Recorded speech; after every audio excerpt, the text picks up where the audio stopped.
na isso já é BBC. Israel mesmo. Então, Olha aí, pode ó. ser Tel Então, aí a Aviv, gente tem é. imagens de agora, gente. Imagens recentes que chegaram aí pelas agências.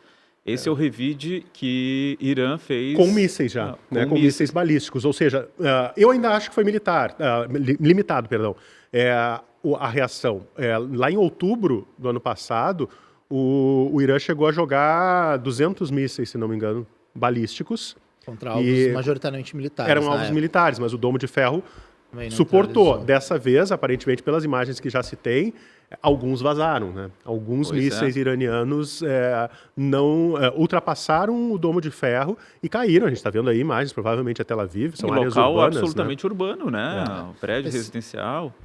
Esse ponto que o Rodrigo falou, Léo, do uso de comandos, né, que o Mossad, inclusive, já está reivindicando isso, né, é muito parecido, ou parece um tanto, com o que foi feito há 3 semanas atrás pela Ucrânia, o uso da operação Teia de Aranha, né, a SpiderNet.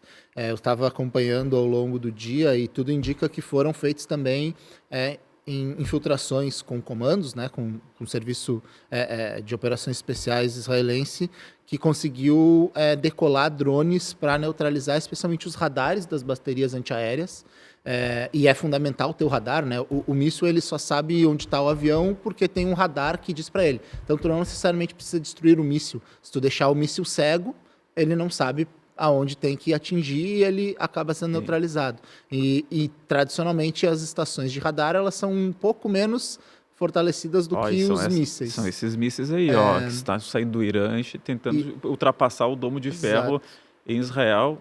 Repito, né, imagens que chegaram há pouco. Sempre que a gente vê a explosão no ar, que é o Domo de Ferro atuando. Isso. Eu acompanhei nessas 2 idas a Israel durante a guerra. Uma delas, o foguete é lançado a partir do território inimigo e outro imediatamente é lançado a partir de Israel e eles se chocam no ar. E aí essa explosão que a gente vê no ar. Eu vi muito próximo a Gaza essas explosões, a gente corre pro abrigo. Explica o que é né? o Domo de Ferro, Rodrigo. Já várias vezes, mas sempre é bom a gente sempre repetir. é bom, né? É o sistema de defesa antiaéreo que cobre, um domo, como se fosse um domo, eletronicamente, com o uso de equipamentos militares, sistemas de, como o professor colocava, sistemas de radares e baterias antiaéreas que ficam dispersas no território israelense, claro, em posições estratégicas, até próximo, principalmente, às cidades, como Tel Aviv, como Jerusalém, como Sderot, porque tu não vai gastar muitas vezes um instrumento, um aparato caro como esse, se o Hamas lança um foguete que vai cair no mar. Então, ou vai cair no deserto. Então, quando o Hamas lança, estou usando o Hamas porque foi o exemplo que eu acompanhei muito próximo, né? O Hamas lança o seu foguete, Israel detecta imediatamente que aquele foguete vai cair no mar, o domo nem entra em ação. Não, mas se ele está indo diretamente para Tel Aviv, por exemplo, uma bateria de mísseis, ou de foguetes, perdão, entra em ação e explode, abate o foguete inimigo no ar. É impressionante como ele funciona, né, professor? Sim, a gente se sente em Israel seguro. Claro, se vai para o abrigo, se repete as medidas de segurança, mas eu acho que nenhum outro país do mundo tem um sistema de defesa aérea tão potente, né? Com a complexidade e com a redundância de Israel, não. Porque além do que o Rodrigo explicou, que é uma excelente explicação, eu acredito que o ponto importante de destacar é que o Iron Dome, né?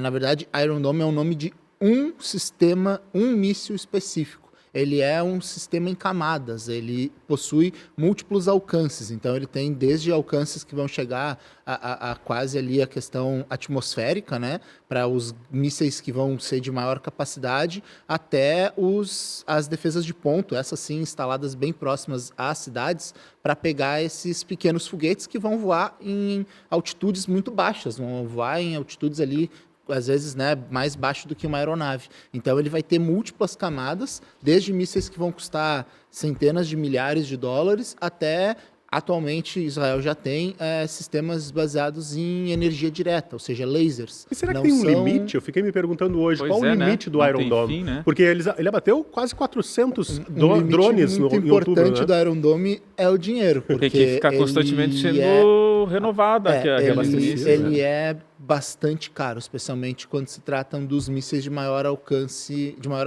que são mais difíceis de ser produzidos. Então, uma questão que inclusive se discutia muito na época dos ataques de Hezbollah é o custo econômico disso e o apelo político, né? Como, assim, quanto que se gasta para se proteger de foguetes que às vezes custavam centenas de dólares para o Hezbollah e na parte de Israel algumas até centenas de milhares, né? Muito mais, né, para poder se proteger. O quanto um lado aguenta, o quanto o outro aguenta. Então, assim, a população, por mais que tenha essa proteção, tem um custo. E ela, eventualmente, não vai querer ficar pagando isso para sempre. Ela vai querer uma solução de outro tipo. Uma negociação, ou, às vezes, até mesmo um ataque que vá neutralizar isso. Claro, né? Então, atualizando, tá? As últimas informações aqui desta guerra, né? Israel diz que interceptou a maioria dos mísseis, como a gente vem comentando, e que Irã pagará caro. Explosões atingiram Tel Aviv e Jerusalém. Isso está no G1. Em GZH a gente tem também alguns detalhamentos desse revide. Diz aqui, o jornal americano New York Times informou que 22 pessoas ficaram feridas em Israel. Não há, então, informações sobre mortes desse ataque do Irã. O Corpo de Bombeiros israelense informou que seu efetivo está mobilizado para responder a vários incidentes graves causados pelo ataque com mísseis iranianos contra Israel, incluindo esforços para resgatar pessoas presas em um prédio, provavelmente aquele prédio que a gente viu na imagem ali incendiando. Na região de Dan, norte de Israel, bombeiros estão trabalhando em um prédio alto para resgatar pessoas presas, informou o serviço em um comunicado. O porta-voz militar israelense, Ifi Defrin, disse em coletiva de imprensa que Israel continua seus ataques no Irã e já atingiu 200 alvos até o momento, incluindo 2 instalações nucleares, isso que o Rodrigo estava explicando. Poucos minutos depois, avisos de mísseis disparados do Irã interromperam a coletiva. De acordo com informações da AFP, a televisão estatal do Irã afirmou que o exército da República Islâmica derrubou 2 caças israelenses também nesta sexta-feira, durante um ataque em massa de Israel. Informação não confirmada. Né? Estão tentando se defender. É a informação do Irã, então a gente, né, da agência estatal, sempre a gente fica com um pé atrás, né?